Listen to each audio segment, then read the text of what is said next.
پہ اور جا رہا ہوتا تھا اور ہیلمٹ کے اندر رو رہا ہوتا تھا بچوں کو مس کر کے.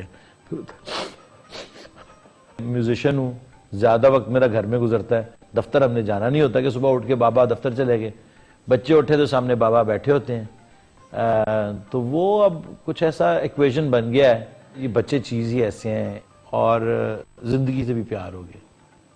کبھی کو اس زمانے میں ہم رہتے تھے تو ایم کیو ایم کے ساتھ ہمارے بہت کلیش رہا, تو ہم ان سے لڑ پڑتے تھے. وہ ہمیں دھمکیاں دیتے تھے, ہم ان کو آگے سے 6 دھمکیاں اور دے دیتے تھے. وہ سارے میوزک بزنس کے لوگ جو تھے وہ کہتے تھے بٹ صاحب تسی پاگل ہو گئے ہو, وہ مار دیں نے بندہ, اسی نہیں ڈرتے.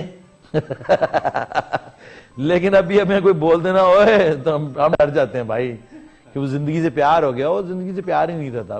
تو آپ کو پیار میں مزہ نہیں آتا تھا لوگوں کو؟ جب بندہ زندگی کی ان منزلوں میں پہنچتا تو پھر وہ پیچھے مڑ کے دیکھتا رہتا کہ پتہ نہیں کیا تھا یار. لیکن جو انکنڈیشنل لو ہے وہ تو صرف ماں باپ کے لیے اور بچوں کے لیے ہی ہوتا ہے. یہ تو ہمیں پتہ چل گیا کہ جو ہماری ماں راتوں کو 1-1 بجے اٹھ کے ہمارے لیے پراٹھے پکا رہی تھی اور آلو میتھی لا رہی تھی, وہ پیار میں لا رہی تھی. میں کہا تھا میں نہیں کھانا, میں کھا گیا, میں نہیں کھانا. ابھی کھا لے بے کھا لے. اور وہ چلی گئی تو اس کے بعد تڑپتے رہے, ترستے ہیں کہ ہائے کاش وہ کہیں سے آلو میتھی اس کے ہاتھ کی پکی آ جائے. پاکستان میں راگ موسیقی کے بابا سمجھے جاتے ہیں, پاکستان آئیڈل کے جج بھی رہے. یہ بتائیں کہ کیا واقعی جدید موسیقی عروج سے زوال کے سفر کی طرف گامزن ہے؟ ایسا کہنا غلط ہوگا.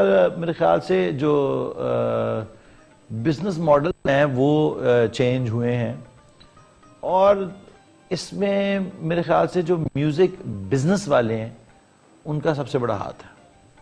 انہوں نے آرٹسٹوں کا بہت استحصال کیا. ہمارے یہاں پہ زندگی میں کبھی بھی ایک ریکارڈ میں سے ہمیں 1 روپیہ نہیں ملا, کبھی پیسے نہیں دیے, کبھی بھی نہیں دیے. وہ اتنے نیش لوگ تھے, بچر.